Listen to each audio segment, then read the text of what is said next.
मारवाड़ के राठौड़, ये नाम सुनते ही जहन में बहादुरी और शान की तस्वीरें उभर आती हैं, है ना?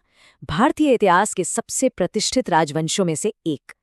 इनकी वीरता के किस्से तो हम सबने सुने हैं, लेकिन इनकी असली जड़ें, वो एक बहुत बड़े रहस्य में छिपी हैं। एक ऐसा रहस्य जो हजारों किलोमीटर्स और सैकड़ों सालों के इतिहास में फैला हुआ है।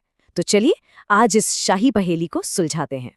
तो जैसा कि मैंने कहा, हम राठौड़ों के रहस्य को सुलझाने वाले हैं। ये एक ऐसी गुत्थी है, एक ऐसा सवाल है जो इतिहासकारों को सालों से परेशान करता आया है। सवाल ये है कि क्या राठौड़ राजवंश कन्नौज से आया था या फिर दक्षिण भारत से? देखिए, इतिहासकारों के बीच इस सवाल को लेकर दो बिल्कुल अलग-अलग थ्योरीज हैं। एक कहती है कि राठौड़ वंश की शुरुआत हुई उत्तर भारत के शक्तिशाली कन्नौज साम्राज्य से। वहीं दूसरी थ्योरी उन्हें हजारों किलोमीटर दूर एकदम दक्षिण भारत से जोड़ती है ना कमाल की बात? तो ये है वो दो थ्योरीज। पहली कि ये कन्नौज के घेड़वाल वंश के वंशज थे, और दूसरी कि ये दक्षिण भारत के राष्ट्रकूट वंश से आए थे। अब यहाँ कहानी में एक बहुत बड़ा ट्विस्ट है। दिलचस्प बात ये है कि ये दोनों थ्योरीज जो इतनी अलग लगती हैं, असल में अलग है ही नहीं। जी हाँ, ये एक ही कहानी के दो हिस्से हैं। चलिए देखते हैं कि ये कैसे मुमकिन हुआ। देखिए, इस पूरी पहेली को सुलझाने के लिए हमें पहले उसे एक चीज को समझना होगा, जिसके लिए उस दौर की सभी बड़ी बड़ी शक्तियां आपस में लड़ने मरने को तैयार थी। वो चीज थी भारत के दिल पर कब्जा, और उस दिल का नाम था कन्नौज। जी हाँ, एक साम्राज्य का केंद्र कन्नौज। हुआ ये कि सम्राट हर्षवर्धन की मृत्यु के बाद आज की दिल्ली की तरह उस जमाने में कन्नौज उत्तर भारत में पावर का सेंटर बन गया।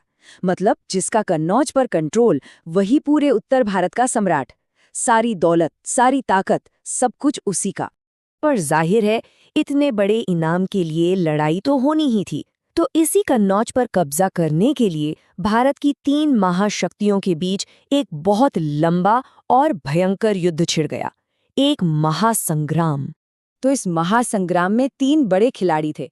एक तरफ पूर्व में बंगाल और बिहार से पाल वंश, दूसरी तरफ पश्चिम में गुजरात और राजस्थान से गुर्जर प्रतिहार, और तीसरे दक्षिण में महाराष्ट्र से आए शक्तिशाली राष्ट्रकूट। और तीनों की नजरें एक ही जगह टिकी थीं, कन्नौज। ये लड़ाई किसी शतरंज के खेल की तरह थी, जिसमें गोटियां बहुत तेजी से बदल रही थीं। पहले पालों ने कन्नौज पर कब्जा कर लिया। फिर क्या हुआ? प्रतिहार आए और उन्होंने पालों को खदेड़ दिया। लेकिन कहानी यहीं खत्म नहीं हुई। इसके बाद दक्षिण से राष्ट्रकूट आए और उन्होंने प्रतिहारों को बुरी तरह से हरा दिया। पर जीत के ठीक बाद राष्ट्रकूटों को वापस दक्षिण लौटना पड़ा। अब यहीं पर एक बहुत ही दिलचस्प सवाल खड़ा होता है।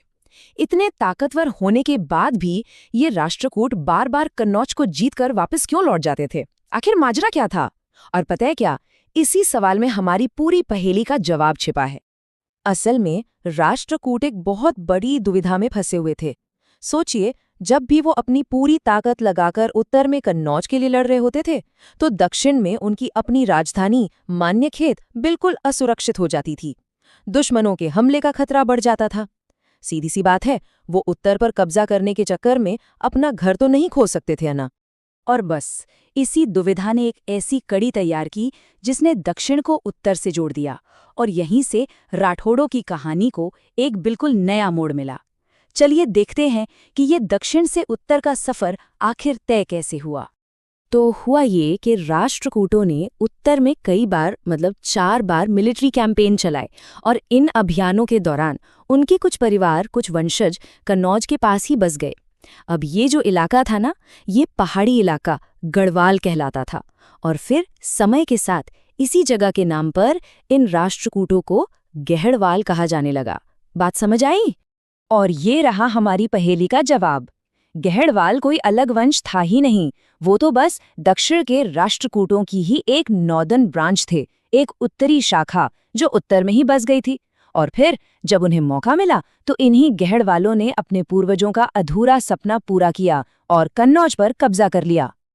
तो अब पूरी तस्वीर एकदम साफ हो जाती है ना? जो वंश दक्षिण भारत में राष्ट्रकूट था, वही उत्तर भारत में कन्नौज का गहड़वाल बना, और फिर वही वंश आगे चलकर राजस्थान में मारवाड़ का राठौड़ कहलाया। सोचिए, एक ही वंश, बस जगह और नाम बदलते गए। ठीक है, तो ये तो समझ आ गया कि राष्ट्रकूट ही गहड़वाल थे। पर अब सवाल ये है कि कन्नौज पर राज करने वाले ये गहड़वाल राजस्थान कैसे पहुंच गए। इसकी कहानी भी बड़ी दिलचस्प है और इसकी शुरुआत होती है एक बुलावे से। एक राजा के लिए आया एक बुलावा। कहानी कुछ यूं है कि मारवाड़ में पाली नाम का एक शहर था। ये एक बड़ा ट्रेडिंग हब था जहां पालीवाल ब्राह्मण व्यापार करते थे। अब बिजनेस तो जबरदस्त था, लेकिन लुटेरों का आतंक भी उतना ही था। उन्हें अपनी और अपने व्यापार की सुरक्षा के लिए एक रक्षक चाहिए था, एक राजा। तो पालीवाल ब्राह्मणों ने एक फैसला किया। उन्होंने सोचा कि वो एक ऐसे राजा को बुलाएंगे जो उनकी रक्षा कर सके, और बदले में वो उसे अपना टैक्स देंगे। उनका प्रस्ताव सीधा था, आप हमारे व्यापार की हिफाजत करें, हम आपको हमारा टैक्स देंगे। आइए और हमारे राजा बन जाइए। और इसी प्रस्ताव को लेकर वो लोग पहुंचे बदायूं। वहां उन्होंने गहड़वाल वंश के एक वंशज को ये न्योता दिया। उनका नाम था राव सिंहा। राव सिंहा ने ये निमंत्रण स्वीकार कर लिया, और बस यहीं से मारवाड़ में राठौड़ वंश के एक नए और सुनहरे अध्याय की शुरुआत हुई। राव सिंहा ने जो बीज बोया था वो धीरे धीरे एक विशाल पेड़ बन गया। देखिए, उनके वंशज राव जोधा ने जोधपुर शहर बसाया। फिर उस पेड़ से नई नई शाखाएं निकली। जैसे जोधा के बेटे बीका ने बीकानेर राज्य की स्थापना की, और एक दूसरे वंशज किशन सिंह ने किशनगढ़ बसाया। मतलब एक ही वंश की विरासत पूरे राजस्थान में फैल गई। तो अंत में ये एक सवाल सोचने पे मजबूर करता है ना, कि कैसे एक ही राजवंश की यात्रा हजारों किलोमीटर और सैकड़ों सालों का सफर तय करके एक बिल्कुल नई किस्मत गढ़ सकती है। इतिहास वाकई कितने अप्रत्याशित मोड़ों से भरा होता है।